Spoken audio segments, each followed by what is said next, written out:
Buenos dias. Good morning, everyone. Civic engagement and action. Participación, ciudadana. It's like music to my ears. Thank you for the opportunity to share a story of civic engagement. This is a story of Universidad Popular and the work that many community members have been undertaking for the last 10 years. We are nurturing civic participation, and we are nurturing it from the bottom up.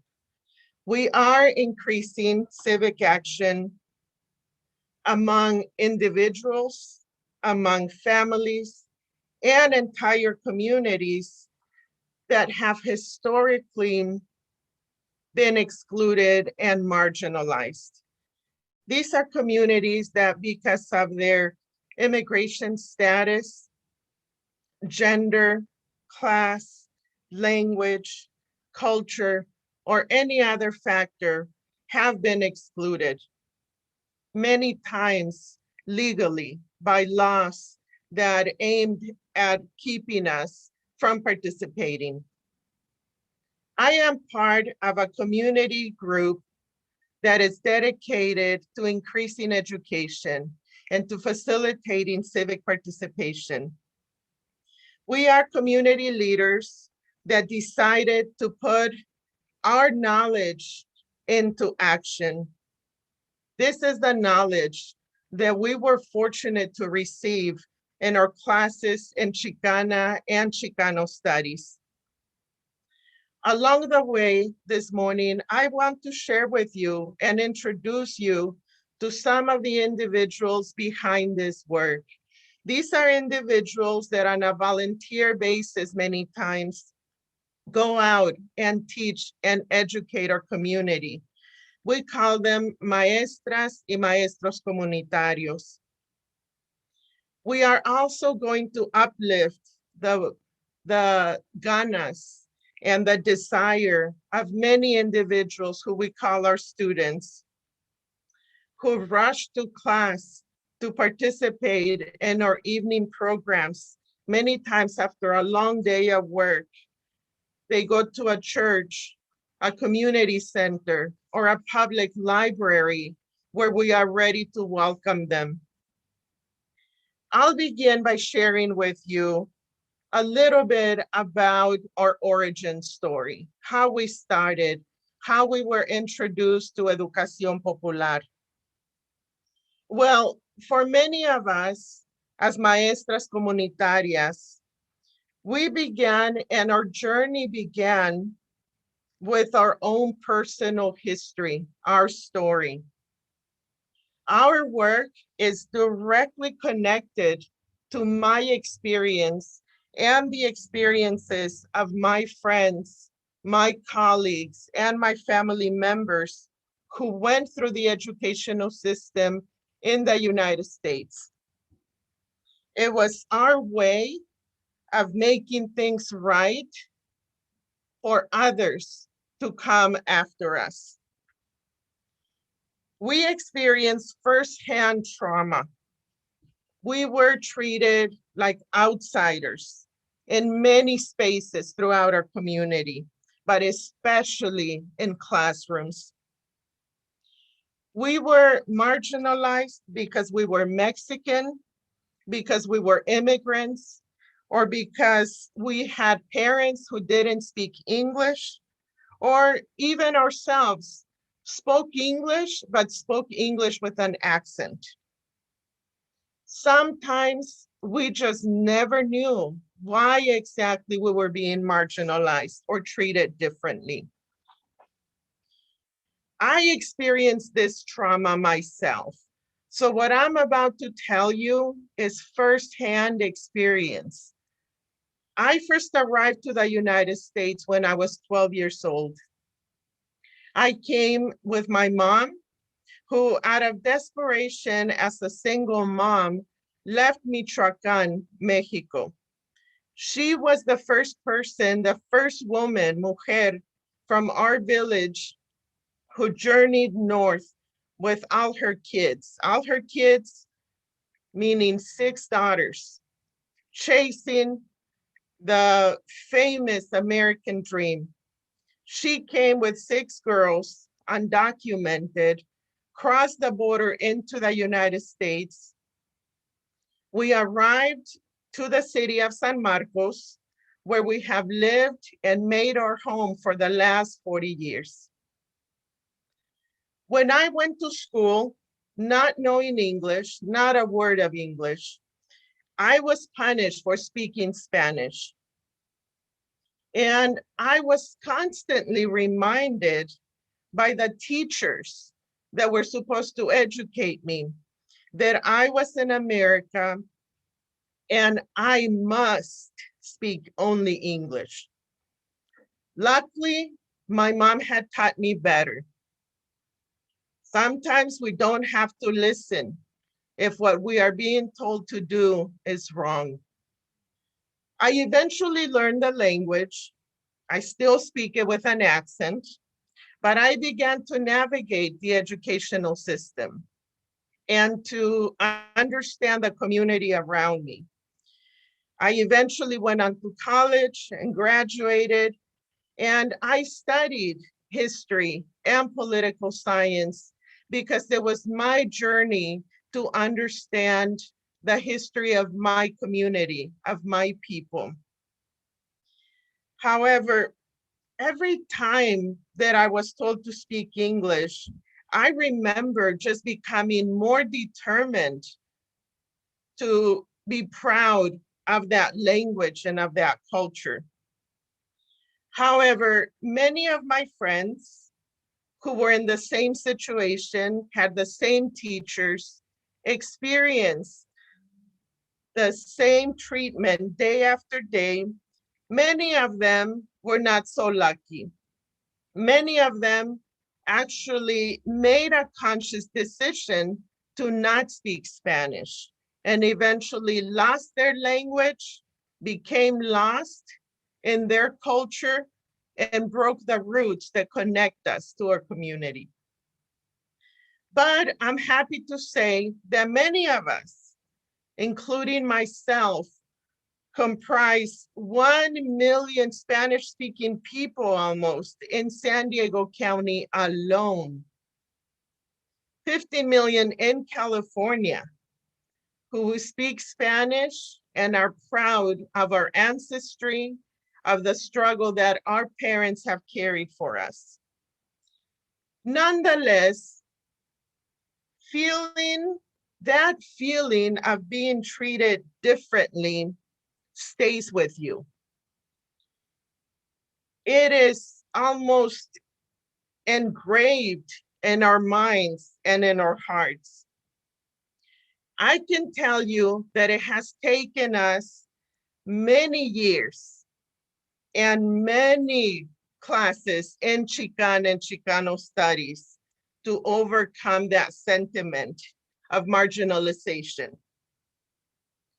Today, we not only think about our language, but I also saw that marginalization all around my community, and I continue to see it.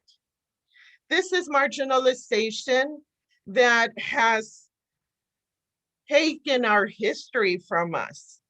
The historia that we learn as Mexican students, Mexican Americans, Chicanas and Chicanos in the United States, is the history that does not reflect who we are. It does not reflect our community or our people.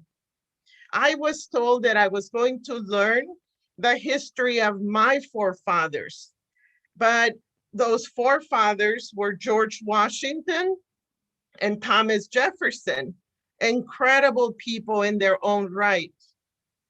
However, I never learned the history of the Chicana and Chicano movement, or the amazing leader that Rodolfo Corqui Gonzalez was, or the labor organizing of Emma Tenayuca and many, many others.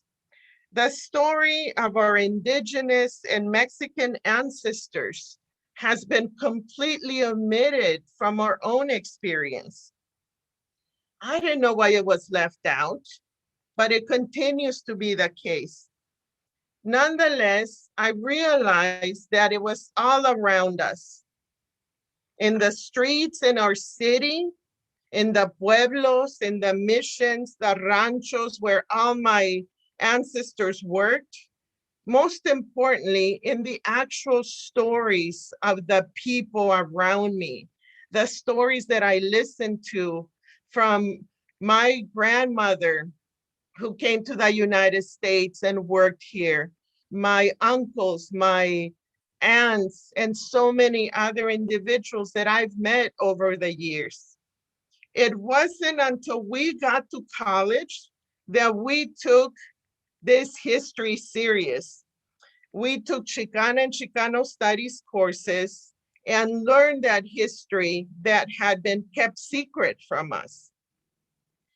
I was fortunate.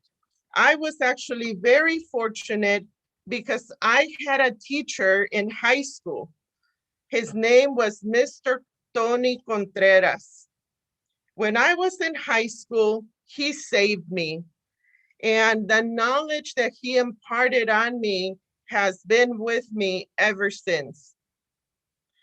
He really saved my soul. He introduced me to the father of Chicana and Chicano studies, Dr. Rodolfo Rudy Acuña. This is the historian who wrote the book that we call our Bible in ethnic and Chicano studies. The book is called Occupied America, and it truly became my Bible. He woke me up. It was as if reading this book and being exposed to that history just opened up a whole universe that I had never known. But I entered into that universe.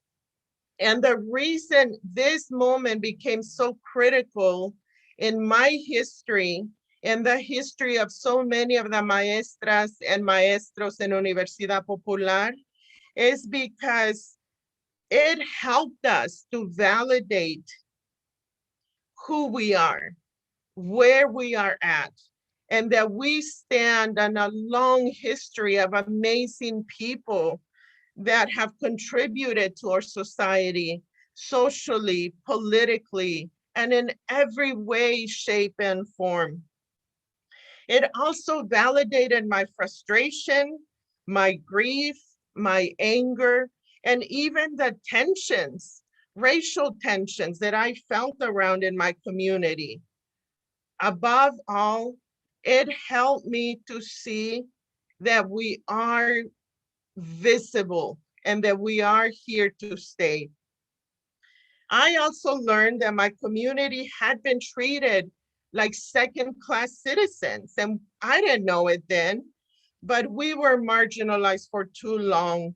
There were laws that were in the books that prevented Mexicans from voting, from buying a home, for going to the local swimming pool, for going into a restaurant. There were actual laws that had to be changed to open up our space in the community. It was then that I understood the importance of building people power from the bottom up. It was that acknowledgement and validation that our people, our culture, and our history are part of the larger society. When we learn that history and appreciate that culture, we become visible to ourselves and to others. So for us, civic education is the everyday steps that we take to ensure that every member of our community feels safe, feels welcome, has the opportunity to get an education, to buy a home, to run for office, to be elected, and to make decisions that are responsive to our community. So ever since we realized That knowledge, we wanted to share it with everyone who would listen. We essentially took Chicano and Chicana studies out into the real world, into the community. We began to think about the power of knowledge and education. So together with a community group of educators like Ana Ardón, Lilian Serrano, Angélica Santiago, Daisy Resendiz, Flor de Luna Alvarez, and my very own sister, Maria Nuñez, we embarked on a whole initiative that transformed our lives and hopefully is contributing to the transformation of life in our community. The first thing that we did was to look at research and to read and to educate ourselves. We wanted to see what other people were saying about us, how they perceived our community. It didn't take long and it wasn't hard to find out that to the rest of the world, our community was apathetic.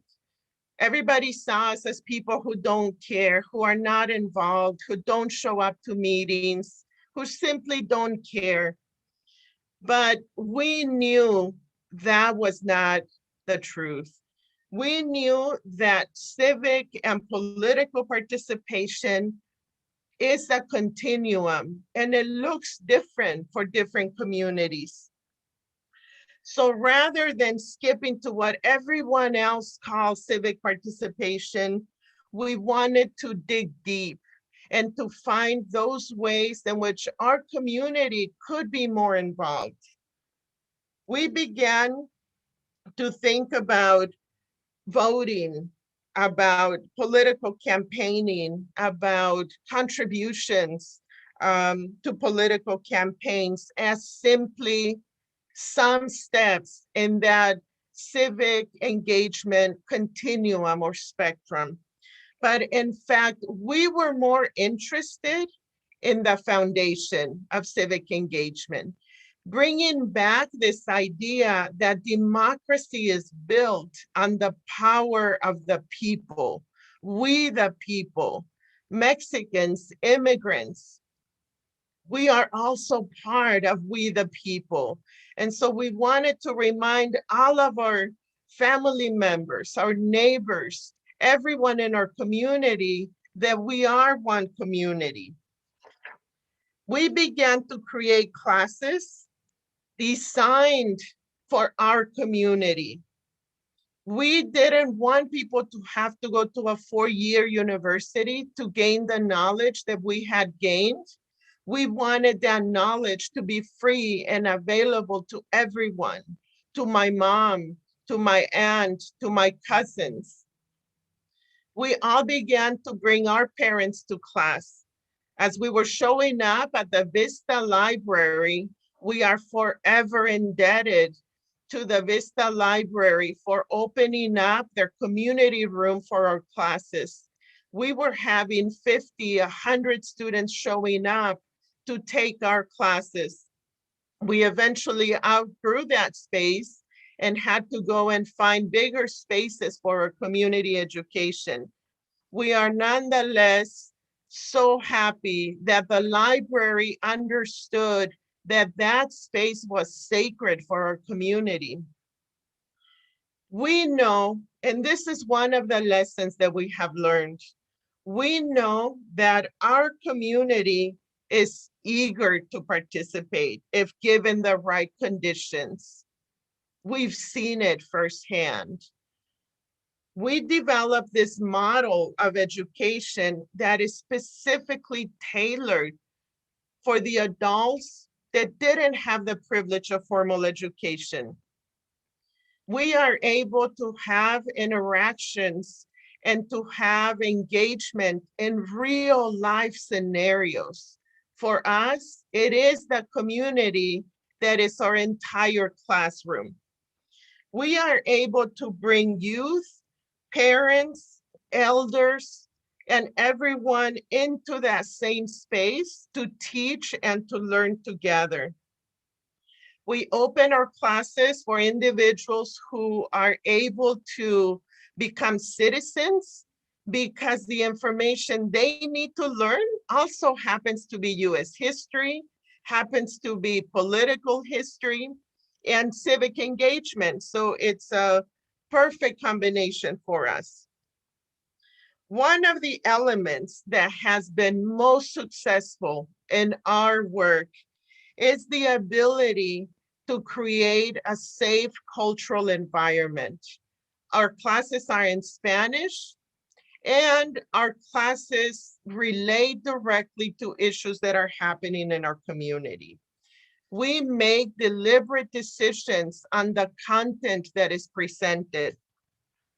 And we are also able to teach immigrants in Spanish, in English, in Spanglish, and we include everyone, regardless of their level of formal education.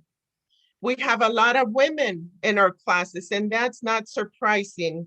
We are so fortunate to work with an incredible team of community leaders, of promotoras, of líderes comunitarias that are every day learning and taking that information and sharing it with their community. It could be about census participation. It could be about the importance of COVID testing or logistics on how to organize a clinic for COVID vaccinations. It could be redistricting as the community gets ready to draw political maps. We are there facilitating that process. The common thread that we have seen with our educators and the maestras y maestros and the students is the desire, deep desire or ganas to learn and to make life in general better for themselves, for their children, and for our community. We began to actually put into action and to test in the arena of actual political engagement. Our community does not have the political representation that is representative of the population of our community. For too long, our community has been grossly underrepresented at every decision-making space, at every decision where power is administered, where decisions are made that affect our communities in terms of health, housing, education, opportunities in general. So what we began to actually do is to test our infrastructure in the community. We wanted to see what that response would be if we actually had the community engaged and ready to come out to support these types of campaigns. Because it's one thing to talk about it. It's one thing to teach about it in a classroom. It's a whole other experience to actually turn it into action. During the last 2 years, and in some areas, the last 4 years, all of our cities in the North region of San Diego County were essentially found to be in violation of voting rights protections. The way that elections happen disenfranchised our community. So what we began to do is to push for change in the way that elections happen in our community. We were able to work with each of the community members and educate folks on the importance of creating districts that make it much more feasible to have representation at the local city council level and also on boards and commissions that make decisions about our community. And in the city of San Marcos, where my family has lived for the last almost 40 years, this is a city that had never had any representation from any community of color or immigrants. Well, our team of community members decided to participate. And as a team, we strategized and identified who we felt was most qualified to run for a position in city council. We were a very small group of individuals, no traditional investment in our campaign, no resources, the traditional resources, that is. The key resource that we did have was people power. And with this, we were able to carry out, design, launch a campaign where one of our team members ran for city council. And it was that way that my sister, Maria Nuñez, ended up winning a seat, becoming the first Latina Mexicana elected to city council in the city of San Marcos. We did it based on the community's involvement. We knocked on doors where people had never had a candidate even come to their door. Districts that are primarily 90% Latino immigrant had never even been to City Hall. We began then taking civic engagement right to City Hall, helping our community to understand the importance of this decision-making space. And now on an ongoing basis, we are able to learn about decisions that are being made, to provide input. And it is in this way that our team has been walking, has been talking, and has been leading and pushing for change to happen in our community. In the last elections, we were able to have more of our community members elected to boards and commissions than ever before. We still have a lot of work to do. But what I can share is that the moment that we begin to create spaces that are welcoming, where people feel safe, where we feel like our voice matters and it can make a difference, we are looking at every crack in that political system that has kept us out for so long. And we are finally beginning to open up those opportunities to get representatives who come from a community, who represent the community at large. And most importantly for us, these are the role models that our youth can see and look up to. So if Maria can get elected to city council, many other young Mexicanas, Chicanas, Latinas will look up to her for that example. So we are breaking barriers. Many of us are the first to go to college, first to get elected, first to run an organization. But we are hoping and working, we are working very hard to make sure that we are not the last. We are just opening that opportunity for our community to be visible. And we want to use that voice and that power to shape our community in a way where all of us will benefit. I want to thank you for the invitation to be part of this critical conversation.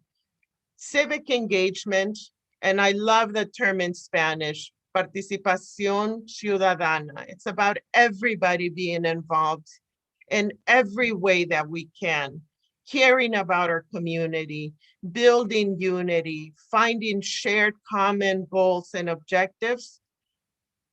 Let's keep up the work because we are just beginning, and especially in the aftermath of the COVID-19 pandemic that has exposed so much inequality, we still have a lot of work to do. Thank you so much for the time and the opportunity to be with you. May the rest of the day and tomorrow bring the energy and the enthusiasm that we all need to continue our work. Muchas gracias.